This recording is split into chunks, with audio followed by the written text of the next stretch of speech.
Assalamu alaykum. Xitoy qulaydigan az qaldi nomli programmamning aziz ishtirokchilari. Men Gulshan Abduqodir, Sahar, Kanadaning Toronto shahrida yashayman. Bugungi Xitoy qulaydigan az qaldi nomli programmamningki 20 qismi orqali sizlar bilan yuz ko'rishganligimdan intayin xushalman. Bugungi bu programmamda İsrail, İran va Amerika uch burchaklik urush holati buningga qo'shilib Xitoyning hol ahvoli hozirgi İranni Amerika urgandan keyin Xitoy İrandan iborat o'tgangi programmamda men İranni sizlarga shu Xitoyning jariyasi deb olgandim. Chet el matbuotlarım shunday qilibdi ekan. Bu jariyaning urilganligi sababdan Xitoy bu urushga kirmamdi. Undan keyin İranning urilishi Uyg'urlar uchun nimadan derak berdi. Ammo shunga ergishib texmi cho'nqirilgan holda Shanxay 5 o'tgangi programmamda ozroq to'xtalib o'tgandim. Shanxay 5 7 nomorli hujjat va buningga qo'shilib Xitoy nima uchun bunchalar Uyg'urlarni yo'qotmoqchi bo'ldi. Vatanning ichida qirg'inchilik ilib berish orqali vatanning sirtida Shanxay 5 hamkorlik tashkiloti orqali O'rta Osiyoda, O'rta Sharqda, hatto Turkiya bilan jinoyatchilarni o'tkazib berish kelishimi tuzish orqali shu Uyg'urlarni qarta zarba berish harakatlarini yapmoqchi bo'lgan. Nima uchun Xitoy bunchalar Uyg'urlarni shunchalik ansirab, shunchalik qo'rqib qoldi? Temirning siniqimi yo'q. Uyg'urlarni bunchalik darajada qo'g'lab tutib yo'q qilmoqchi bo'ldi. Bu haqda bir qism mulohazalarni bugungi programmamda so'zlab o'taman. Qolgan, ya'ni nima uchun texmi cho'nqirilgan holda Uyg'urlarni yo'q qilmoqchi bo'ldi Xitoy degan savolning ikkinchi javobini kelarki qismliq programmamda, ya'ni Xitoy qulaydigan az qoldi nomli programmamning 21 qismida mulohaza qilib o'taman. Bugun demak İran, İsrail va Amerika urushi degan bu qaynamdan boshqa ko'rib, oxirida Xitoy nima uchun Uyg'urlarni bunchalik qattiq qirg'inchilik qildi, nima uchun qo'g'lab tutmoqchi bo'ldi? Mushu mazmunlar bilan birlashtirgan holda oxirgi yakunni chiqarishga tirishman. Undaqda programmamni boshlab ketdim. Yaqinda o'zinglar bilgandek Amerika taraf shu 3 dona shu B2 degan cho'ng bir aeroplan bilan 10 tonnalik 10 tonnadan 13 tonnaga bo'lgan ig'irlikdagi 2 dona atom bomba 2 dona portlatqich bombani havo boshligiga elib chiqib, o aeroplan bilan o'zining bombaning ig'irligini qo'shganda 30 tonnadan ishib ketadi ekan. Mushta cho'nglikdagi bir bombani elib chiqib ashuna yuqori saviya bilan nurg'un aeroplanlarningki hamrohligida havo bo'shlig'ida ashundaq nima himoya qachalab degandek jami berishi va kelishi bo'lib 32 soatdan ortiq uchish orqali İranninki yadro qurollar bazasi yer ostiga o'rlashtirgan yadro qurollar bazasini portlatib Amerikaning kuchini dunyoga bir ko'rsatib qo'ydi. Amerikaning bu kuchidan Xitoy mana cho'chidi deb o'ylayman. İranninki yadro qurollari bazasini portlatib etdi. O'zinglarning bilganinglardek men ko'p qitim degan Donald Trump efendim urushga kirishni qat'iy xohlamaydi. Vaziyat topshirilish marosimida o'zininki Rossiya Ukraina urushini bir kun ichida to'xtatadiganligini tilga olgandi. Muxbirlarni kutib olish yig'inlarida men bir tinchlikparvar kishi bo'lib xotirlanishni xohlayman degan. Ama öydeki hesap bazağı doğru kelmepti degandek. Daz işler şu Donald Trump efendimninki oylığında bulmay qılıp şu İran uruşuğunu azraq bir kirip qaldı. Kirip qaldı. Donald Trump efendim yana şu köp qitim vazif ötküzülüş murasimida 1929 yılda 1968 yılgacha Amerikada yaşap ötken qarla demokratik hareketininki lideri Martin Luther King'ni tilga ilib men Martin Luther King'ning tushini amalga oshirishga tirishman degandi. Martin Luther King'ninki hammamizga tanishliq bo'lgan bir mashhur bir nutqi bor, u bo'lsa-mu mening bir tushim bor nomli nutqi. Uningda dunyoga mashhur bu nutqida avlodlarimizning teri rangiga qarab emas, balki xarakteriga qarab sot tatildigan bir kunning kelishini arzu qilaman degandi.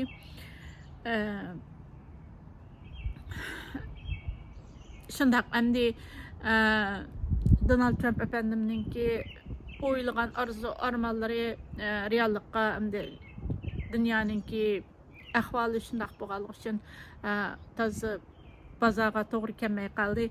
Bu mu yaxşı boldy bir hesapda Xitayning bir jariyasini şundaqla Shanghai 5 hamkorlik tashkiloti o'tgan qism programmamda Shanghai 5 hamkorlik tashkilotini men Uyg'urni qo'g'lab tutish tashkiloti degandim. Shu Uyg'urni qo'g'lab tutish tashkilotininki ichidagi bir obshar kishini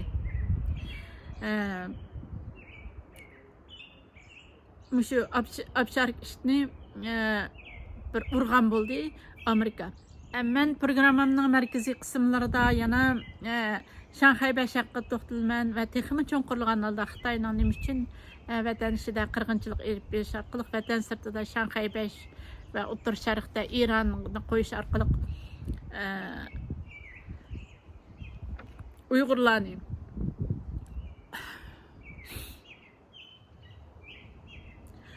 Uyg'urlarni qo'g'lab tutmoqchi bo'layotganligining sabablari haqida mulohaza etibman. Hozir endi İran urilib bo'lgandan keyin Donald Trump efendim Pakistan haqida ba'zi gaplarni qilyotdi. Pakistanning shu yadro qurollariga sahib ekanligini, buning dunyo uchun bir xatarlik ahvol ekanligi haqida gap qilyotdi. Pakistonmi mundaqcha aytganda Xitoyninki eng yaqin sheriklarining biri.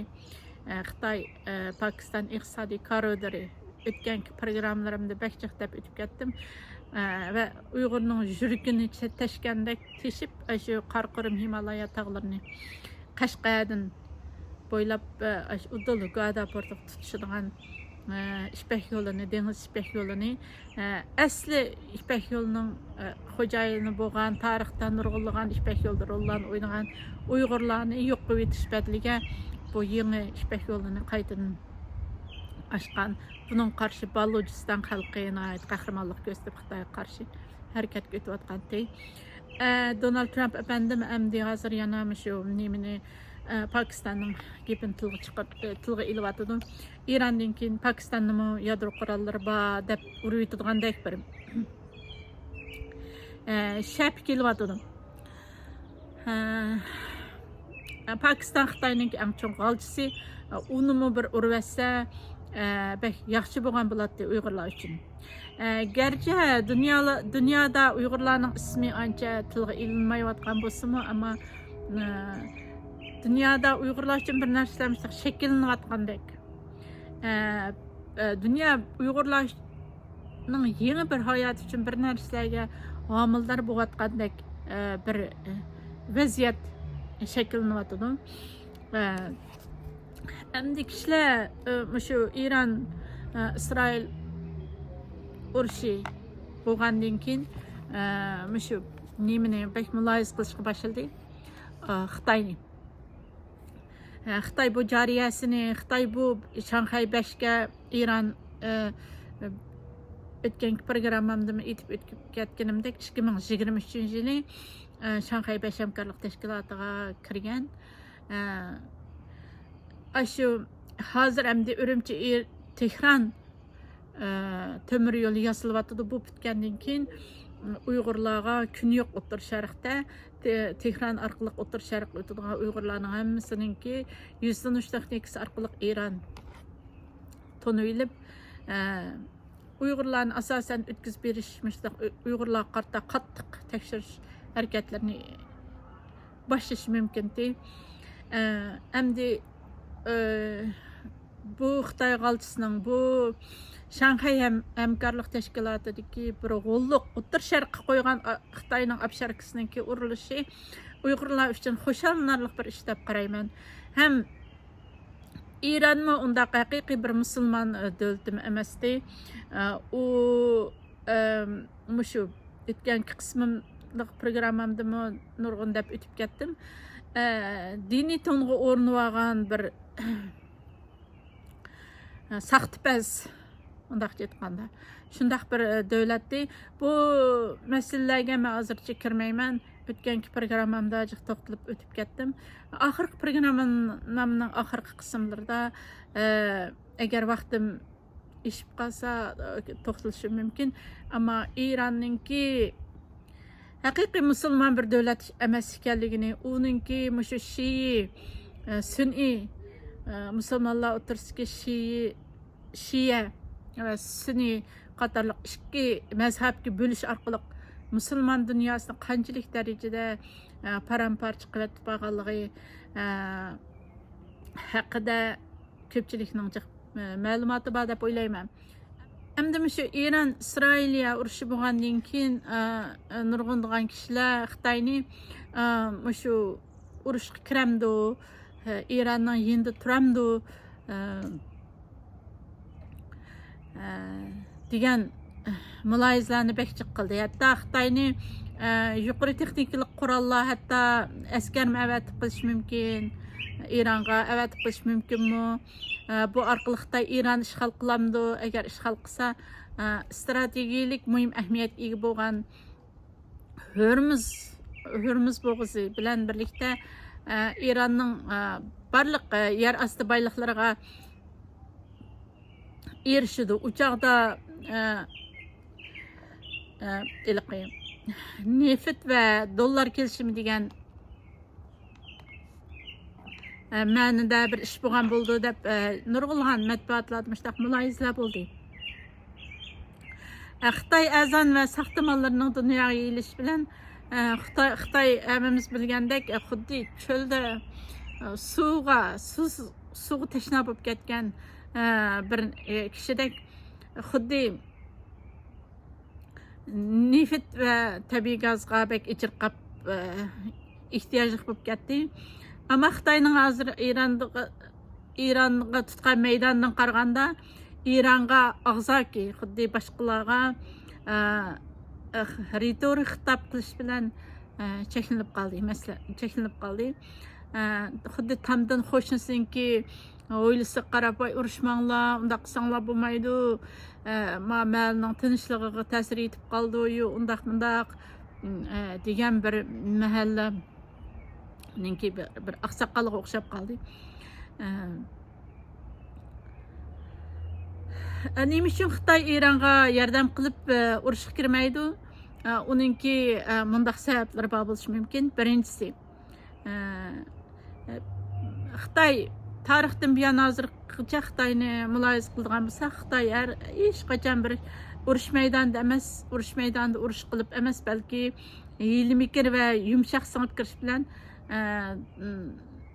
yumshoq shipaklari ham qarz pul taqtish to'siq orqali dunyoga hukmron bo'lish maqsadini amalga oshirish uchun tirishib kelgan. Mayli Xitoyning ichki qismidagi uch podshohlik haqida qissa qatorliq cho'ng urush ahvollari xotirlangan filmlarga qaraydigan bo'lsakmi, Xitoy jang maydonlarida undaq urushib, kurash qilib emas, o'zining ichki qismida o'zlariga bir-biriga to'zoq qurib, hiyla-mikr bilan, to'zoq bilan, qanday qilsam saxtibazlik bilan mush urushlarda uftiman degan bir narsani o'ylab kelgan bir millat. Xitoy faqat madarachi, sukunatchi davlat bo'lib odatda xarakterlanish jihatda. Undaq Amerikalıqlar və Uyğurlardək mərdanə mındaq uruşub mındaq bir işlarni bitirdigan, g'ash-g'ush mındaq qildigan bir xarakterdagi bir millat emas. Ham Sinzininki men oldingi qism programmalarimda nayt ko'p bitim deb o'tib ketdim. Xitoy shu Sinzining eng yaxshi urush qilmay qozongan urush degan taktikasini hozirgacha ishlatib kelaylik. Shu qanday qilsam shu urush jariga kirmay, boshqalarni aldab, boshqalarning ko'nglini tutib, mushta İranda g'alchilari, Pokistonda g'alchilar orqali azroqlar mablag' sep qo'yib, uningdan jiq manfaat olib, manfaat olib yashama degan ular o'ylaydigan bir davlat. Xitoy yana Janubiy dengiz bo'ylaridagi eng chong davlat bo'lgan bilan tarixda Xitoy dengizlarga hukmronlik qilib boqqan emas. Burunqi Portugizlar bo'lsin, Amerikaliklar bo'lsin, Yevropaliklar bo'lsin, dengizlarga ichilgan nurg'un davlatlar kim dengizga hokim bo'lsa shu dunyoga hokim bo'lgan bo'ldi deb qaragan bo'lsin, lekin Xitoy hozir tarixida bir dengizga ichilib boqqan millat emas, davlat emas. Chunki bular bunda xatarli ishlardan bak qo'rqidi. Shunchalik qo'rqidi ham Han Sulolasi davrida Jinxi degan bir kishiymi shu Hürmüz bo'g'iz orqali Hind okean boshqa davlatlarga o'tmoqchi bo'lib ekan, lekin podshoning jiddiy buyruq bilan tektakdan etgan vaqtida shu dengizga ichilishdan qo'rqqanligi sababidan qo'rqish sababidan dengizlarga ichilanmagan ekan Xitoy. Xitoy shuning uchun Iranning Amerika bunda qattiq urayotgan vaqtida Iranning endi turib İran'a o'zining do'stligini ifodalayolmaydi.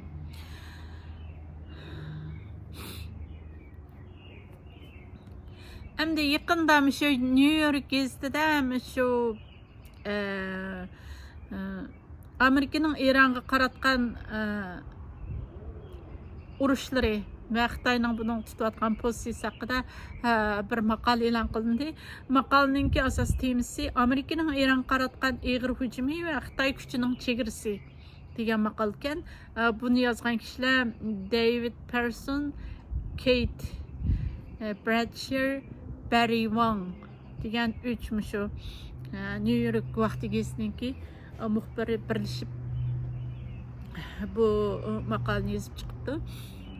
Endi ben sizlarga tövəndəm şu yuqorida Xitoyninki İrandan iborat shu jariyasi urilgan vaqtida qanday pozitsiya tutayotganligi haqida to'xtalib o'tgandim. Ham texim chunqurlagan holda yana bir paket sifatida shu gazetda e'lon qilingan yuqoridagi maqolning asosiy mazmunini sizlarga deb o'tmoqchiman.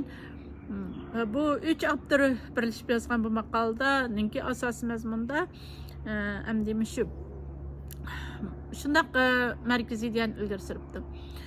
Ular deydiki Amerika İran jiddiychiligi va bu jiddiychilikda Xitoy nima ish qilishga qodir yoki nima ish qilib bera oladi degan savolni qo'yibdi.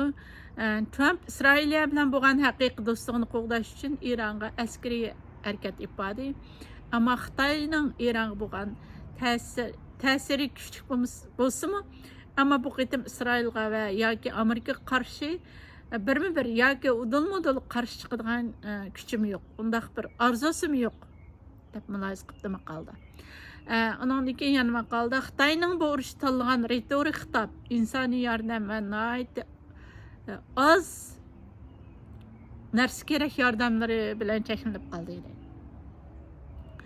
İran'a bo'lgan yardım ishlar bilan cheklanib qoldi deb mulohaza qildi. Uningdan boshqa İran İsrail urushining Xitoyga olib kelgan xatari deb Xitoyning neft importining yarmi İranning janubiga joylashgan Hürmüz bo'g'izi orqali o'tadi. İran bilan vaz kechilmas bo'lgan iqtisodiy munosabatga ega Xitoy İranning Xitoyni energiya bilan bexatar ta'minlash yoki ta'minlayolmasligi O'rta Sharqdagi tinchlikqa bog'liq. Yangi bir urush chiqsa, buning Xitoy iqtisodiga ziyon keladiganligini Xitoy yaxshi biladi. Shuning uchun bu urushga kirmaydi deb tahlil qildi. Undan boshqa yana Xitoyning bayonotlarining nihoyat tarozi tatqidek misqallagandek xuddi oz va nihoyat diqqat qilgan asosda berilayotganligini tilga olibdi bu maqolda. Xi Jinping Amerikani yoki Isroilni ayblashdan o'zini qochirib, nihoyat ustalik bilan gap qilganligini tilga olibdi. Xitoy faqat yumshoq holda dunyodagi cho'ng kuchlarning jiddiyligini pasaytirish uchun tirishchanlik ko'rsatish kerakligini ilgari surib kelyotdi deydi maqolda. Endi biz yanama cho'nqurlagan holda mulohaza qilib baqsak, undaqda Iranning Amerika tarafidan urilishining Uyg'urlar manfaati nuqtasidan qanday ahamiyati bor?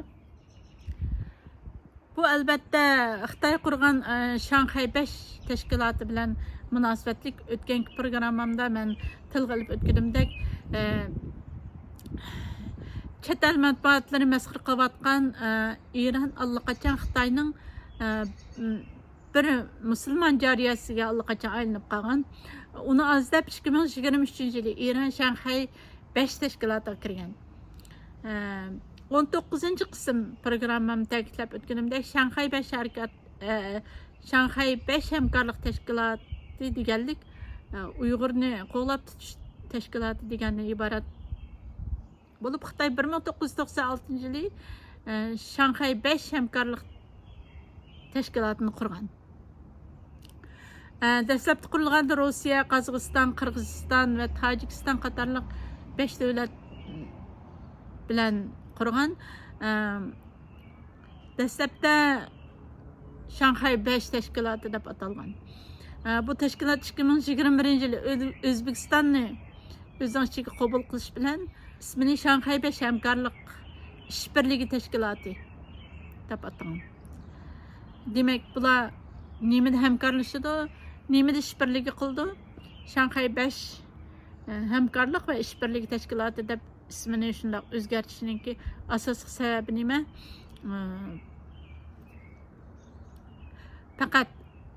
Faqatla bu yerda Uyg'urlarni qo'g'lab tutib berishda hamkorlashadi.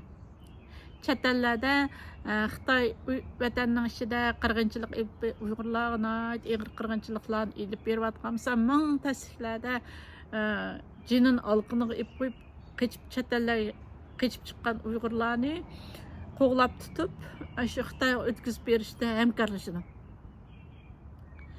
Keyingi kunlarda Turkiyami bu tashkilotga kuzatuvchi bo'lish sifatida qatnashmoqchi bo'lib yurdi.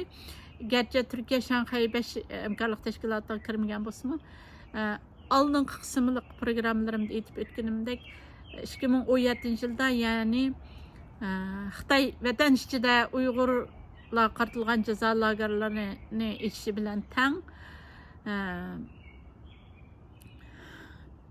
Xitoy Turkiya bilan jinoyatchilarni o'tkazib berish qonun imzoladi.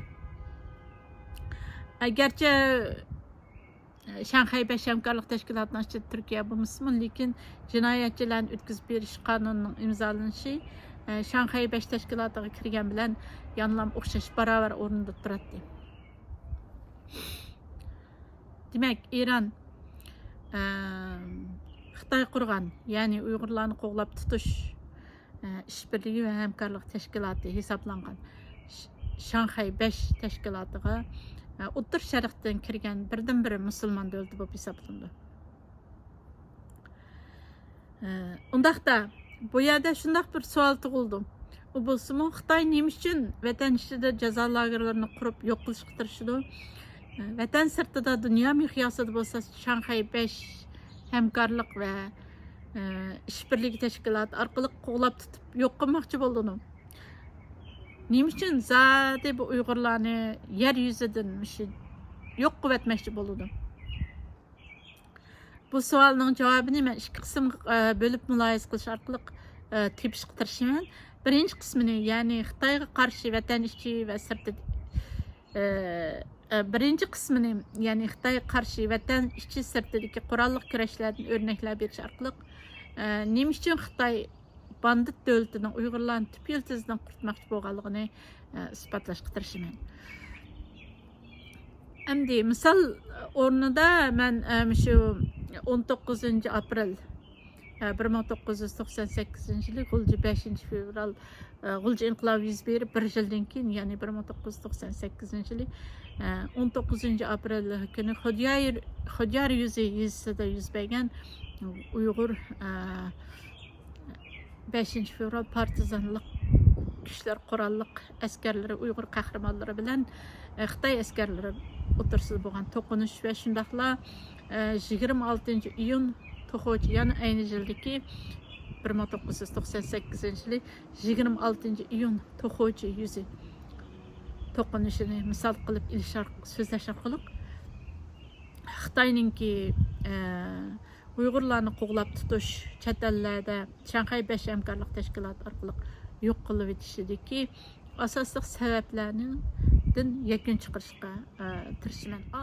Undaqda men sizlarga tuvanda Xitoy matbuotlari tarafidan e'lon qilgan 1998 yil 19 aprel Xodyar yuzi to'qinish haqidagi bir qisqa videoni qo'yib beraman. Bu videoni Xitoy o'zini nomus qilmasdan shunchalik qudratli dunyoda ikkinchi cho'ng harbiy kuch deyotgan bir kuchningki shu 5-6 dal shu Uyg'ur inqilobchilarining, Uyg'ur qahramonlarining, Uyg'ur partizanlarining Xodyar yuzida G'uljinoyasining Xodyar yuzida deb bo'lgan to'qinishini nomus qilmasdan o'zlarining terrorlik hujumiga uchragan bir mazlum o'rinda ko'z tutishga tirishayotganligi va bu kurashdagi, bu to'qinishdagi Uyg'ur qahramonlarining ko'rsatgan qahramonliklari ve Hammadninki qahramon Hammad Muhammadning qurbon bo'lishi va bu jarayonlardagi mulohazalarim uchun men qani marhamat unda bo'lsa bu kichik bir videoga ko'rib boqaylik. Quirgwas is a major port in China. 这个热兵器从98年4.6，就是咱们这个口岸发现这个入境的枪支以后，这个形势就一下就变得特别的严峻。这个现实和枪战片电影那是截然不同的。98年的4月19日，我们是晚上的23点30分，我们突然接到命令，进行一次抓捕任务。分队就分成3个组，2个强攻，1个制高点。当时龙飞是分队长，他带领我们，加上他10个人，就是担任攻坚任务。龙飞带一个组控制这个西面的房子，我带一个组控制这个南面的房子。这一家院子本来亮了2个灯，突然一个灯灭了。进去以后就听到他叫了一声，有枪。外面一拉开的时候，这个准备的那个包头，分着对龙飞开枪。他们2个合起来打的，一左一右。他倒地的时候，手电筒可能就倒到这个位置了，手电筒就反射嘛，那我们才看到，就是他这个鲜血就从这个脖子底下。龙飞来了啊！龙飞都好。我的对面是王新立，我这边控制的房子，这个暴徒要往外冲，他们俩就在躺在地下搏斗。当时他拿的是个手枪，直接朝他腰上打了一枪，然后手枪带这个制式的消声器。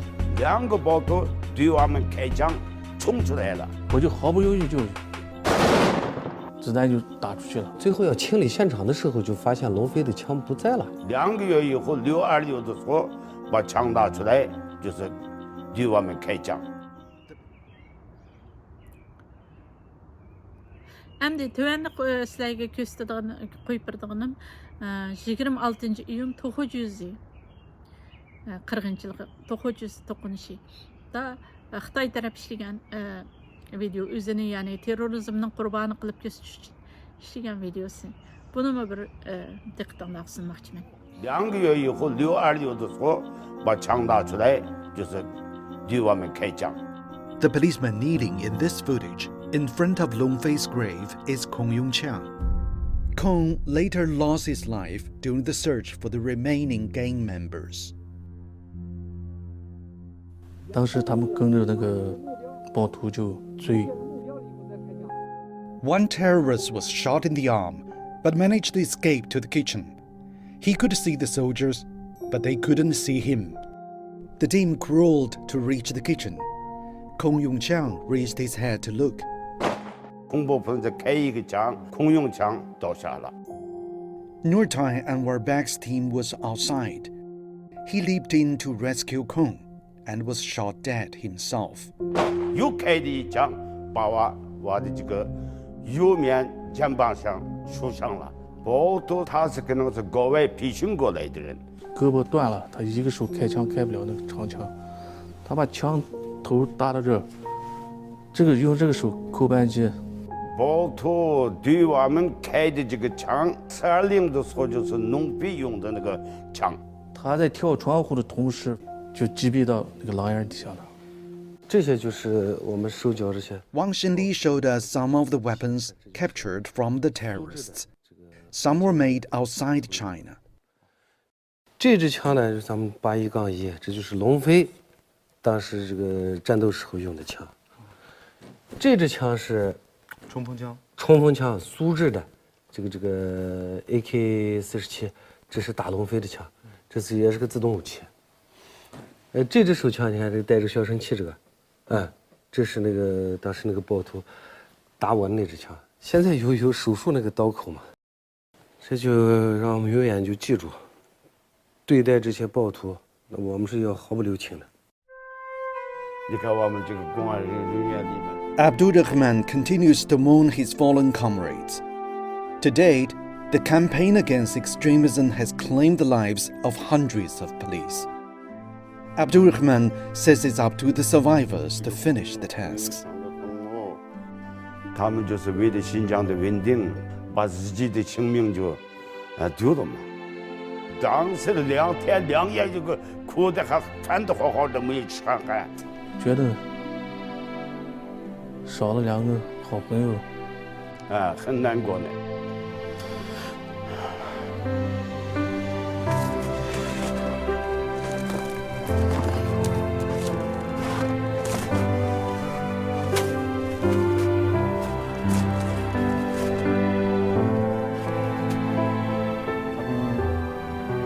给他们俩先鞠3躬，1鞠躬，好，2鞠躬，好，3鞠躬，好。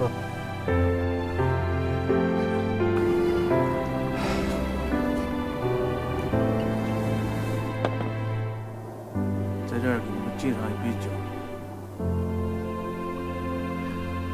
感谢2位战友，这里一切都好。龙飞、孔永强，我看你们来了啊！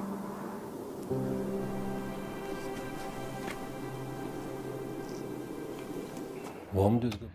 Şundaq yuqoridagi videoda ko'rib o'tganinglardek 1998 yili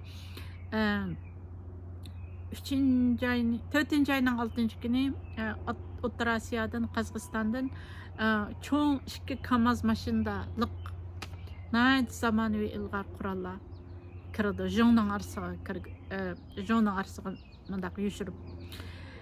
Bu qurollarni topshirib olish uchun qahramon shehid Hammad Muhammad, qahramon shehidimiz Tursun Salay va hozir Xitoy turmusida muddatsiz kesilib yotgan Hamid Muhammad, partizan Hamid Muhammad va bir qanchilgan og'aynilari, do'stlari birlikda bu qurolni topshirib olish uchun chiqdi.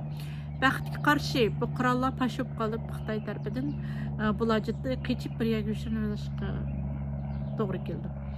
Oxiri bular yushirilgan Xudyar yuzisidagi bu qo'roni Xitoy askarlari shu yuqoridagi filmda tilga olgan ili viloyatlik zo'ravonlikning oldini olish atirti, ili oblastlik zo'ravonlikqa qarshi turish atirti va hokazo degandek nurg'ulg'an ismlarni qo'yib olgan Xitoyninki qurolli kuchlari Qo'rani qo'rshib oldi. Qo'rani ichida oz sondagi 5-6 tal Uyg'ur yigitlari qo'llarida tapancha bo'lsa-mu, lekin o'qlari kamchildi.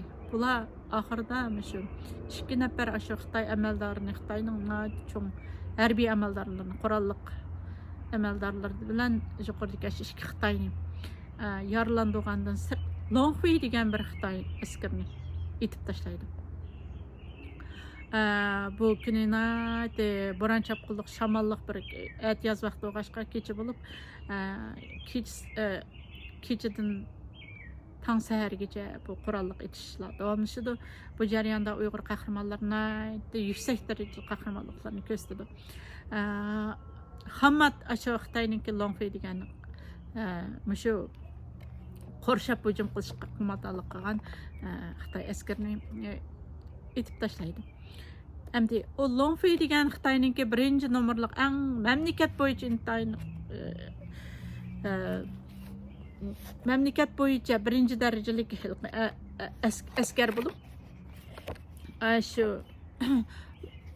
Longhuininki tarjimalini mana shu 5-fevral arxivlari 2 kitobdan o'qib olsanglar bo'ldi. Ishkirdan yetkab ekan. Bu Longhuini 5-fevral G'ulji inqilobi bo'lgandan keyin G'uljidagi inqiloblarga yordam berish uchun, bostirish uchun maxsus tarbiyalangan deb yetkab ekan. Longhui degan Xitoyni u mamlakat bo'yicha birinchi darajalik harbiy ta'lim tarbiya olgan Xitoy. Hatto shu egizga yomshish, binolarga yomshib chiqish, undaq degandek shu harbiy askari ta'lim tarbiyaning butun hammasi to'liq olgan bir askar harbiy shu Hamad Muhammad qahramon orqali qo'li bilan jon o'zini shuni etib tashlash bilan. Undan keyin bu Longhuininki avtomatini Tursun Salay o'lja oldi. Endi shuning bilan u yerdan qochib chiqqandan keyin bular yana bir 900'ga berib 900'dagi bir qo'rag'i yushinib oldi. Endi bizningki shu Xudyar yuzi to'qinishdan chiqarilgan yakunimiz, chiqarilgan xulosamiz nima degan vaqtida endi Hamad bir qisqa chet eldagi ma'lum bir davlatda qisqa bir mazgil tarbiyalanib 5-fevral G'ulji inqilobi bo'lgandan keyin 1998-yili 1-oyda shu Shangan orqali vatanga kirgan bir qism qahramon partizan yigitlarimiz. Bularning hammasi qisqa muddat tarbiya olganmizmi chet ellarda. Shu Xitoyning 70 yillik qirg'inchiligi sababidan lekin ichiga o'tib ketgan 3 adovat, alam, qisaskorlik ro'yi sababini mekin bularni hayron qoldirgan chet ellardagi shu tarbiyalash o'rinlari bularningki marganligiga qisqa vaqt ichida tez harbiy ta'lim tarbiyani qurol yetishdan o'rgangandan ta'sirlangan. Hatto Hammadni shu marganligidan intayin ta'sirlangan bo'lib, tamga shu tapanchani etib turib shu Hammad degan ismni dal joyiga tushirib harflarni ashunda qiladigan bir margan degan ligidan faxrlangan kan chet eldagi tarbiya bergan ustozlarimiz. Endi G'ulji Xudyar yuzi to'qinishidan chiqaradigan yakunimiz shuki, agar shu 2 KAMAZ mashinada kirgan qurol Xitoyning qo'liga tushib ketmagan bo'lsa, bu chaqchi 5-fevral G'ulji inqilobininki tarixi yana boshqadan yozilgan bo'ladi.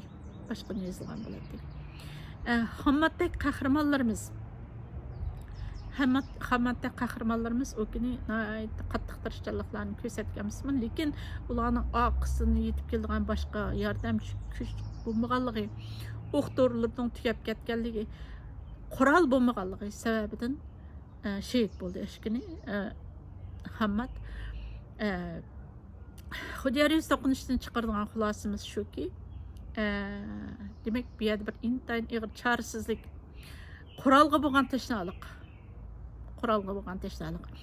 Xitoy tarafninki bo'lsa, bu Uyg'urlarning qo'liga qurol tushib qolgan vaqtida, texnik tushib qolgan vaqtida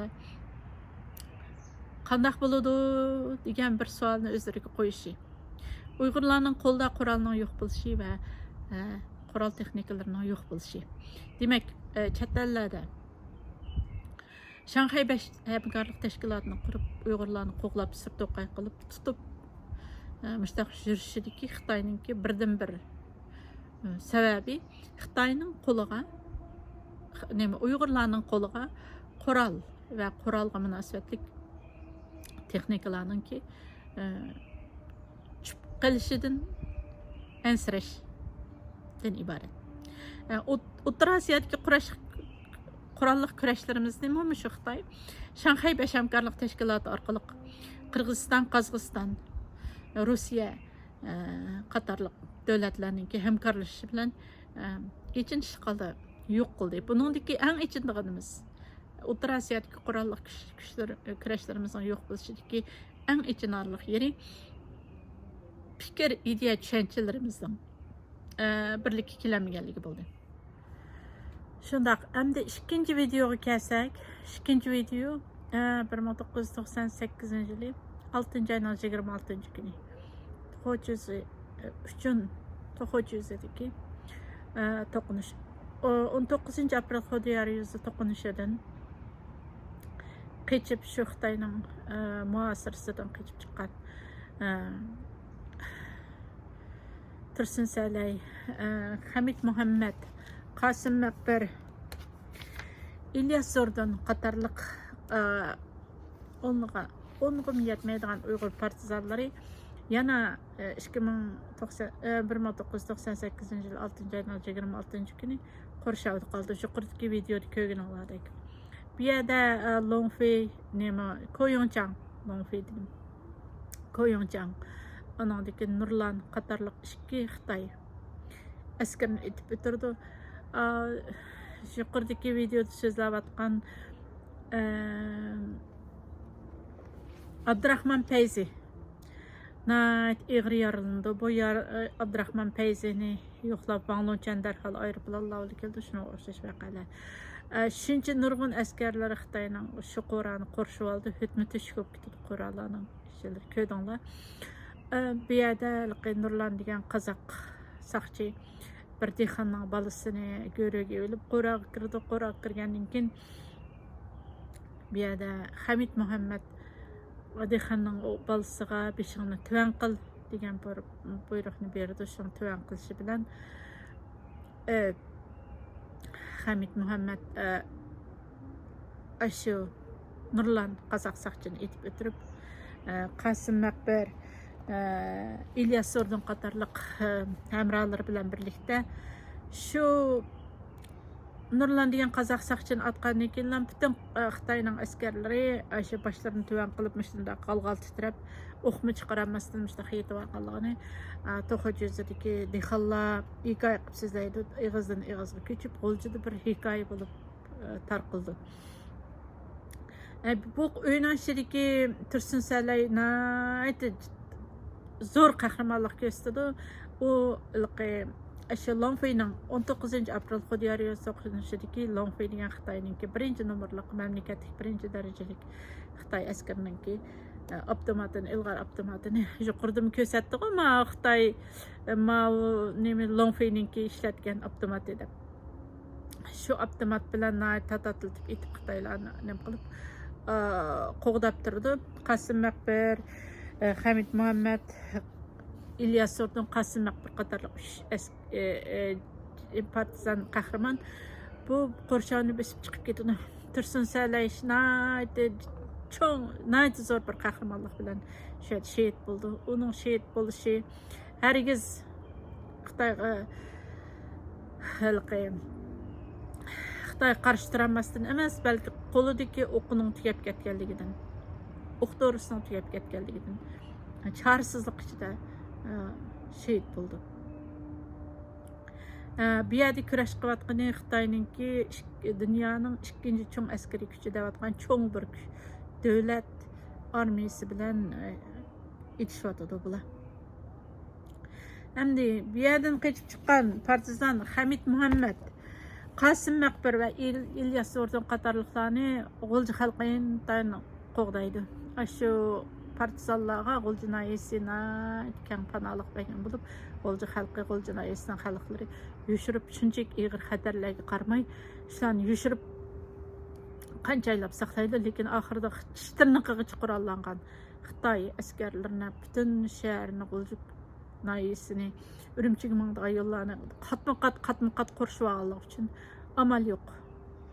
Uqtorlarının tügüşü bilen amal yo'q şehit boldu. Bu üç partizan, yani partizan Hamid Muhammed, Qasım Maqbir ve İlyas Surdun qatarlıqlar 1900 aşı Qorşavdan keçip çıqqandan keyin 1998-yili 8-nji ayning 30-njy güni Çapcan Qazaqstan çegerisi arqılı Xitoyning tishtirniqiga qurollangan bütün qulcuni qorşap muasir qilgan aşı muasirlarni besib o'tib Qazaqstanqa saq salamat qaytib chiqdi.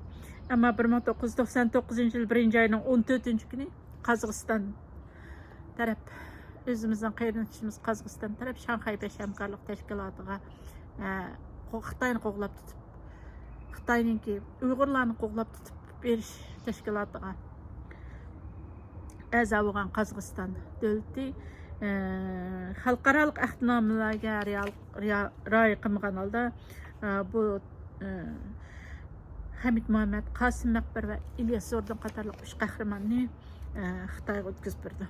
Hozir ular 5-nji türme, 4-nji atratda Xitoyning muddatsiz keskinlik. Endi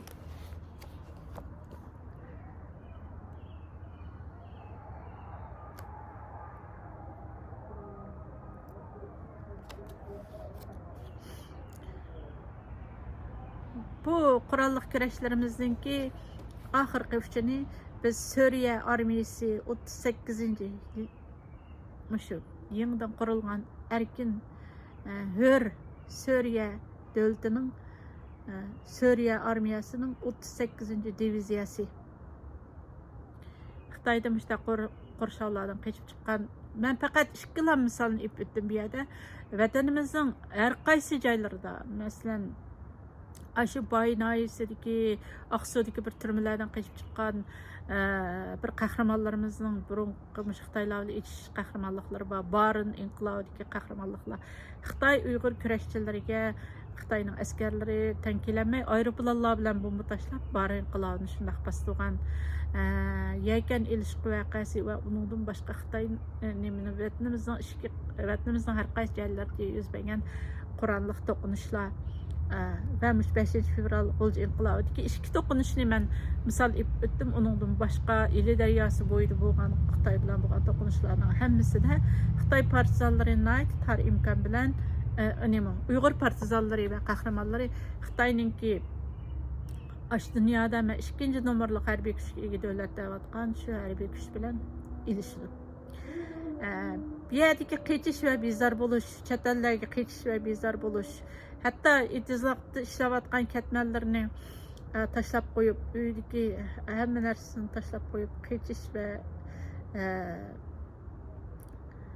qichish Suriyadan iborat bir yoqqa shundoq iqish. Buning ismi nima bo'lsin, qanday bir ism qo'yilgan bo'lsin, qanday palpal valvallab uningga yaltilgan bo'lsin, shundan qat'iy nazar buning yoshirin anqatlimida bu qichishlarning Uyg'urlarning bu qichishlari hatta Suriyaga kelib to'xtashi, Suriya armiyasi 38-nji diviziyada o'rin olishlar buning yoshirin anqatlimida Uyg'urlarning bir banda hokimiyatdan Xitoydan iborat bir banda hokimiyatdan qichish va bezor bo'lish, chorsizlik ichidan chora tepish, qurol izlash ruhi yoshiringan.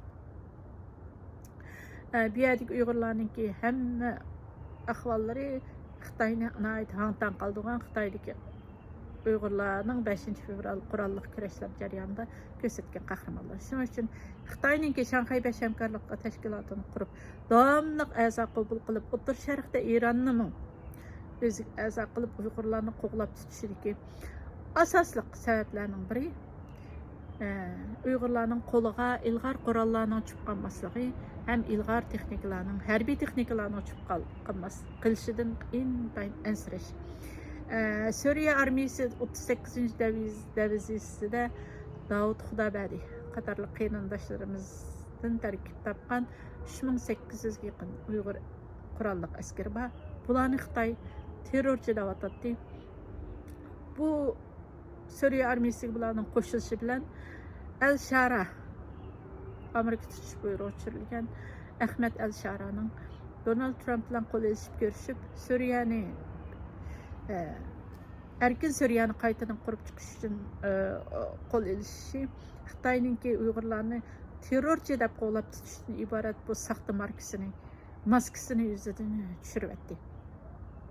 Shuning uchun Xitoyninki O'rta Sharqda Ironni o'z ichiga olgan, mayaqda Turkiyani makr bilish orzusi pek kuchli bo'lgan, O'rta Osiyodagi nurg'ulg'an qarindosh davlatlarimizdan tarkib topgan Shanxay hamkorlik 5 ishbirligi, ya'ni Uyg'urlarni qo'llab tutish tashkilotini qurib, Uyg'urlarni izlari butunlay yo'q etish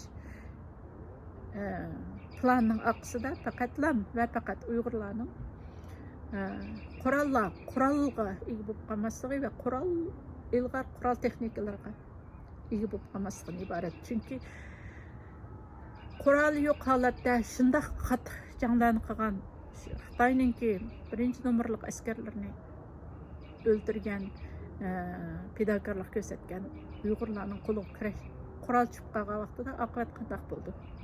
Xitoyning 70 yildan ortiq vaqtdan buyon Uyg'urlarga ip bo'lgan qirg'inchiliklari o'ziga ayon. Programmamninki oxirgi uchtirga kelib qoldik. Oxirgi uchida men xatim qismida 7-nomerlik hujjat haqida ozroq to'xtalman deb o'ylagandim, lekin bugun programmam bek uzun bo'lib ketib qolyapti. Shuning uchun keyingi ikkinchi qitimliq tahlilimda Xitoy Uyg'urlarni nima uchun Shanxay hamkorlik tashkiloti, hamkorlik ishbirlik tashkiloti, Irondagi g'olchilarni o'z ichiga olgan tashkilotlar orqali O'rta Sharqda, O'rta Osiyoda ham dunyoni qoplagan holda qo'llab tutmoqchi bo'ldi nomli muloyizamning ikkinchi qismida qo'shimcha qilib to'xtalishni muvaffaq edim. Xatim qismimda men 5-fevral arxivlari ikkinchi kitobimni yana sizlarga ko'rsatmoqchiman. Buning bosh qismi ma'lum, oxirsida şehit qahramonlarimizdan Hamad Muhammad şehit bo'lgan vaqtida 24 yoshda. Undan keyin Tursun Salay, Hamid Muhammad va Abduxilil Mejid qatorliq to'rt qahramonimizning surati yer olgan.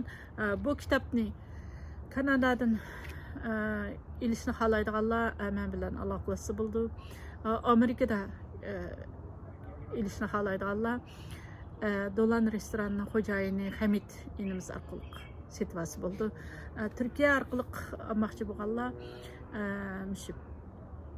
Abdujalil Turan Tahlimakan Uyg'ur kitobxonasi orqali setvasi bo'ldi.